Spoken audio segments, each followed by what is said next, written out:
Assalamualaikum warahmatullahi wabarakatuh. Di sini kami dari kelompok 4 ingin memaparkan materi yang berjudul Transportasi Fluida dengan subbab transportasi fluida. Dengan saya sendiri yaitu Mifrah Suci Ramadhani dengan NIM 3 digit terakhir 048, dan rekan saya itu ada Novia Nur Aziza dengan NIM 050 dan Devalia Naja Audita dengan NIM 056.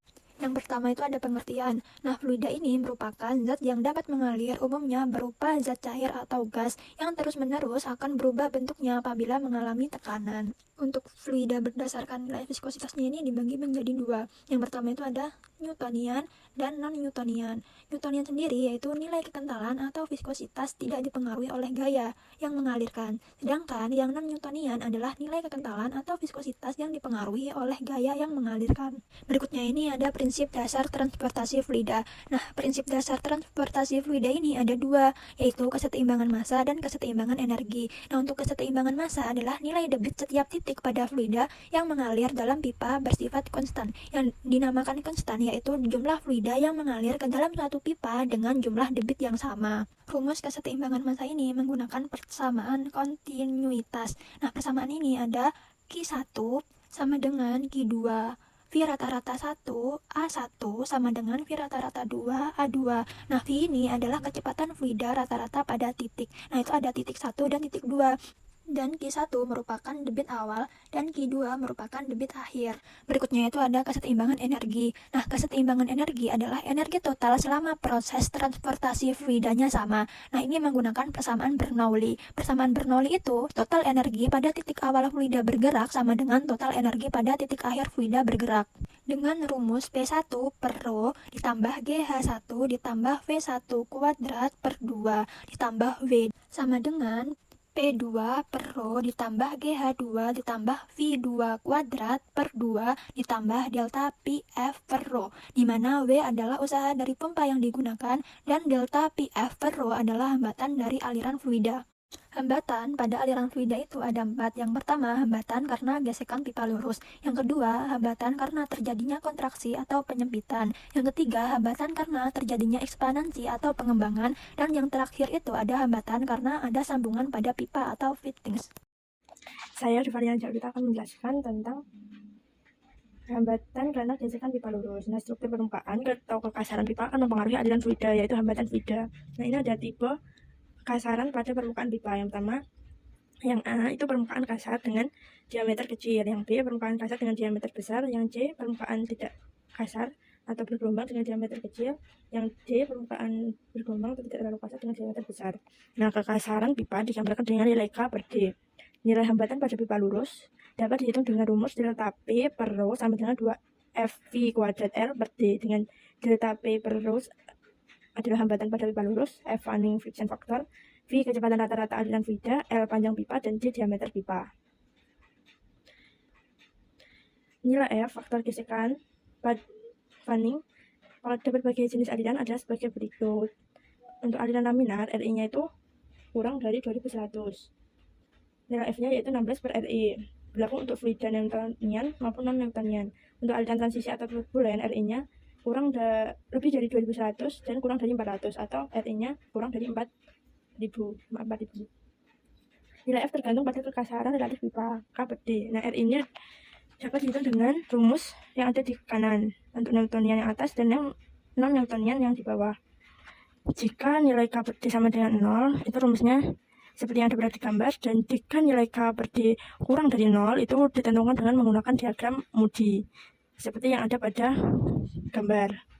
Yang atas untuk Newtonian, yang bawah untuk non-Newtonian. Selanjutnya, hambatan karena kontraksi atau penyempitan.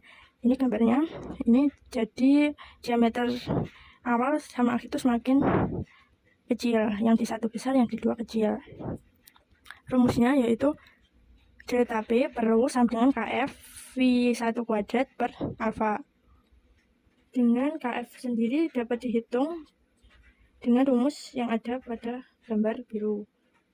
KF ini untuk menentukan rumusnya yang mana itu dengan menghitung D2 per D1 dulu, D2 per D1 kuadrat. Jika hasilnya kurang dari 0,715 itu pakai rumus yang atas yang 0,4. Jika di 2 per D1 kuadrat hasilnya lebih dari 0,715 pakai rumus yang bawah yang 0,75.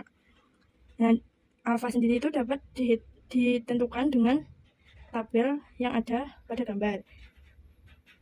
Jika laminar dan non-Newtonian itu alfanya H dapat dihitung dengan rumus 2n per 1 5n plus 3 per 3n plus 1 kuadrat.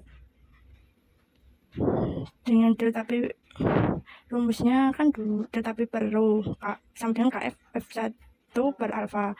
Delta P per rho yaitu hambatan karena penyempitan, KF konstanta, V1 kecepatan rata-rata aliran fluida pada posisi pertama yang gede, dan alfa yaitu konstanta. Saya Noviana Aziza akan membahas mengenai hambatan karena pengembangan atau ekspansi, kemudian hambatan karena sambungan, kemudian 2 contoh soal. Nah, pada hambatan karena pengembangan atau ekspansi, hambatan ini tuh terjadi dari pipa yang sempit atau kecil ke pipa yang lebar atau besar, seperti gambar yang ada di sini. Nah, kemudian untuk mencari hambatannya, itu ada rumusnya yaitu delta P per rho. Delta P per rho itu sebagai hambatan karena pengembangannya, kemudian sama dengan V1 kuadrat, itu V1 sebagai kecepatan rata-rata aliran fluida pada posisi 1, kemudian dibagi dengan delta. Deltanya itu konstanta, itu tergantung jenis fluida dan jenis alirannya. Nah, ada nih Newtonian secara laminar itu nilainya 1, Newtonian turbulen itu 2, non-Newtonian laminar itu harus memakai rumus yaitu 2 dikali 2n plus 1, kemudian dikali 5n plus 3 dibagi dengan 3 dikali 3n plus 1 dikuadratkan. Nah, untuk non-Newtonian turbulen itu nilainya 2. Nah, kemudian tadi kan V1 kuadrat dibagi dengan delta, itu dikali lagi dengan 1 min A. 1 dikurangi A1. A1 itu sebagai luas area pada posisi 1, kemudian dibagi dengan A2, itu luas area pada posisi 2. Kemudian baru dikuadratkan. Jadilah untuk rumusnya itu delta P per rho sama dengan V1 kuadrat dibagi dengan delta dikali dengan 1 dikurangi A1 min A2 kuadrat. Nah, selanjutnya ada hambatan karena sambungan atau fittings. Nah, hambatan ini tuh terjadi ketika fluida atau seperti air ya. Contohnya dia tuh mengalir di dalam pipa dan melewati sambungan seperti belokan itu 90 derajat alirannya, jadi berubah arah secara mendadak. Nah, perubahannya itu menyebabkan hambatan atau penurunan tekanan. Nah, untuk mencari hambatan karena sambungan ini itu rumusnya delta P per rho itu hambatan karena penyempitan sama dengan KF. Nah, KF ini tuh konstanta tergantung jenis sambungannya. Misal nih sambungan siku-sikunya tuh 90 derajat, maka KF-nya tuh 0,75, atau juga 60 derajat itu 0,35 sampai 0,50. Ada juga 40 derajat sama dengan 0,20 sampai 0,30. Nah, kemudian V1 kuadrat. Nah, V1 kuadrat ini itu kecepatan rata-rata aliran fluida pada posisi 1. Kemudian dibagi dengan delta, sama seperti tadi, itu konstanta tergantung jenis fluida dan jenis alirannya. Nah, untuk nilainya deltanya itu juga sama seperti hambatan karena pengembangan atau ekspansi. Nah, Newtonian secara laminar itu 1, Newtonian turbulen itu 2, non-Newtonian laminar itu harus pakai rumus seperti tadi, yaitu 2 dikali 2n plus 1 dikali 5n plus 3 dibagi dengan 3 dikali 3n plus 1 dikuadratkan. Kemudian non-Newtonian turbulen itu 2, maka rumusnya itu adalah delta P per rho sama dengan KF, kemudian dikali dengan V1 kuadrat dibagi dengan delta. Nah, kemudian ada contoh soal yang pertama, sebuah fluida